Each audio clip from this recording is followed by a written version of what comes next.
Co. And we're reading my book, Thriving at Nature's Pace. It's a new approach to climate change, and we're near the end of it now. I'm really proud that we've read so much. We started soon after it came out in November, and we're now in July. So I guess 7 months to read just a little bit at a time, just to show what we can do in a little bit at a time. Anyway, we're in London. It's really hot, and yesterday I went to see Wimbledon. And we saw a wildcard English player, Arthur Ferry, who managed to get through the quarterfinals, beating the number 9 seed in straight sets. It was really quite an amazing experience. I think everybody was really cheering for him, except for the Italians, who was cheering for his opponent, but we don't mind that. So at the end of it, at the interview, he was told that there had only been 2 incidences where a wildcard player had got so far in the competition. It is an open championship, which means that anybody can enter. So he's basically one of the anybodies, and he is the second. So there had been only one person before him, and that person won the championship. So that's a high task he has to face. So he has to face tomorrow the number 2 in the world. And then if he wins that, then on, I guess, Sunday on the final, he will have to face the number 1. So if he beats all that, then he'll have he's already have a well-deserved kind of progress and made an amazing thing. So there you go. Arthur Ferry, look out for him. Long way to go, hopefully. Maybe he'll come back and bring tennis home.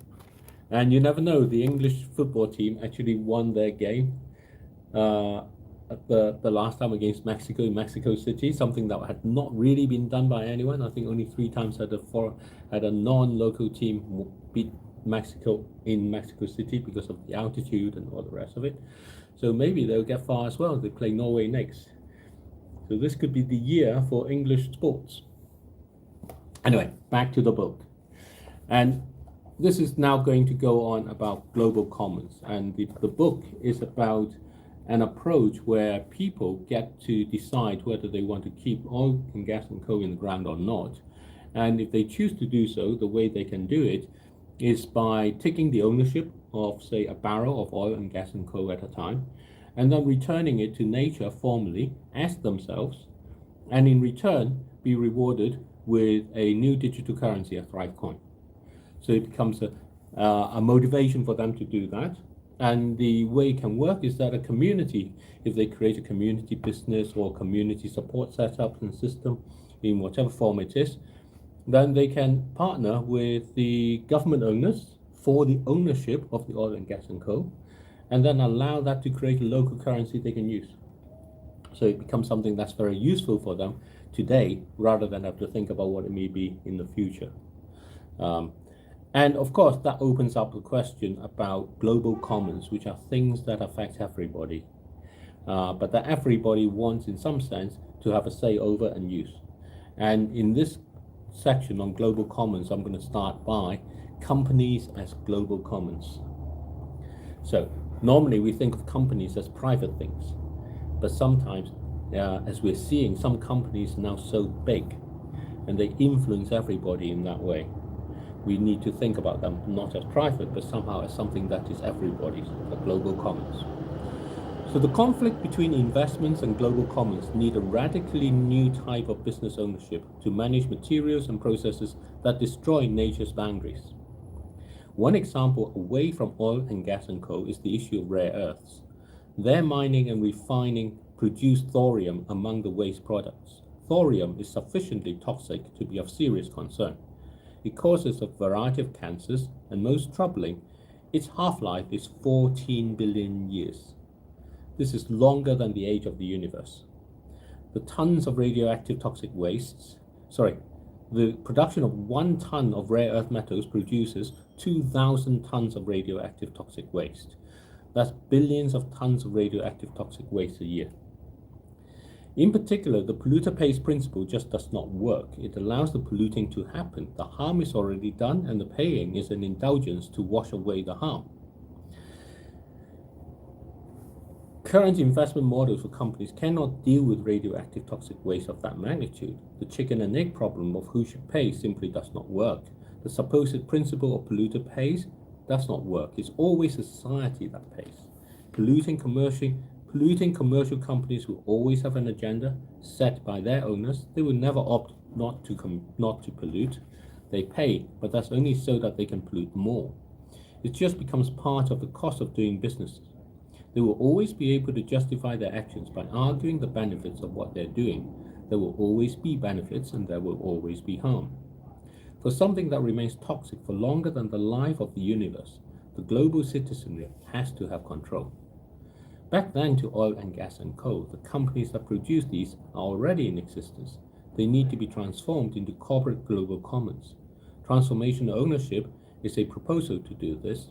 The companies are bought out at fair value by the global citizenry using a fraction of the money that everyone spends. The transformed companies become Thrive contract producers. They would no longer be oil, gas and coal producers. People buy Thrive contracts and they decide if the associated oil, gas and coal should be produced or be sold back to nature to be forever kept in the ground. This gives the choice to people. The companies themselves become a new form of commons, corporate global commons. The proposed financing model for transformation ownership uses a fraction of the money that everybody spends is worth discussing. This recognizes that unconstrained spending is incompatible with looking after global commons. The spending itself has to be its own constant reminder. Every dollar spent creates a scar on nature. This again reiterates that an extractive economy can never be a solution. Taking a contribution from everybody's spending puts the ownership into the hands of the global citizenry. It becomes a continual contribution and not a fee. A contribution is an intentional act to be accountable. A fee is an amount paid to someone else for them to be responsible. It is a contribution to being nature's family and is a reminder that nature is neither free nor can be bought. There will undoubtedly be details of governance to clarify. This is a capitalistic model founded on social capital. There are multiple companies, each one operates independently and for profit. They individually and collectively operate for the benefit of the entire global citizenry and for all time. This makes transformational ownership resemble a global wealth fund to look after the entirety of the global citizenry for all time. Chapter 21. Climate financing as a global common. Thinking of oil and gas and coal as global commons opens up new climate finance possibilities. Imagine oil and gas and coal as fish. Then there would be a global quota on how much each country may catch. This quota protects the global commons. Imagine instead that fish is now oil and gas and coal. Then this quota would apply to the amount of Thrive contracts that each country may access. This can be expressed in licenses to buy Thrive contracts. The licenses can be auctioned to raise funds. The rest is the same. The buyers of Thrive contracts can decide to supply the oil and gas and coal or to sell them to nature for Thrive points. Just as fishing quotas are a source of money for governments, these licenses are a source of money for governments. The access licenses can be traded, exchanged for goods and services, or included in grants. The possibilities are endless.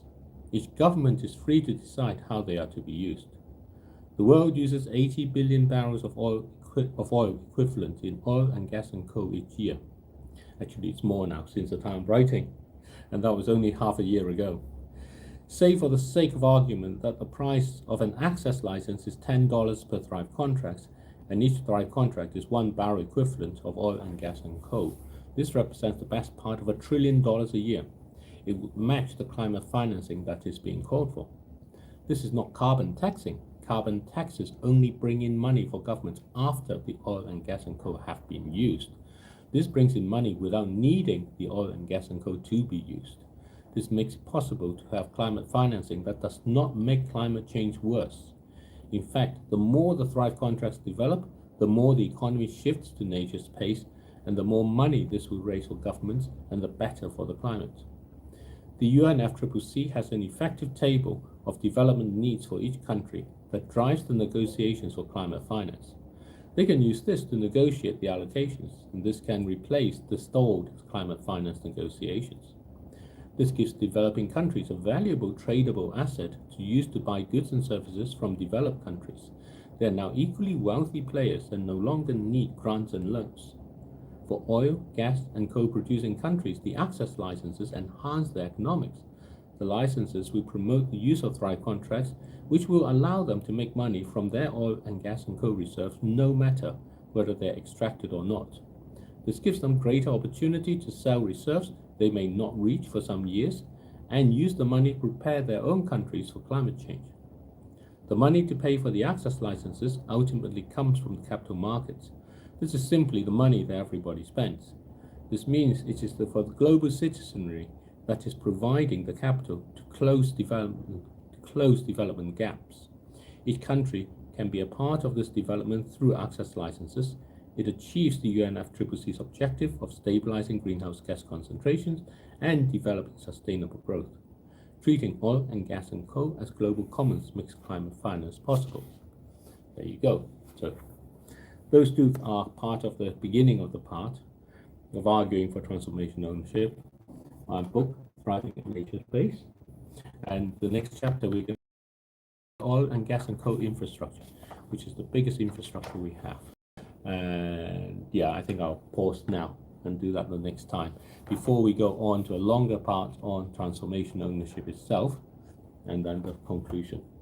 So thank you, everybody. Mum, Thank you. and see you all. Have a good day and cheer for Arthur Ferry. Yeah, bye. Yes, remember Arthur Ferry and also the England team when they play Norway. Bye.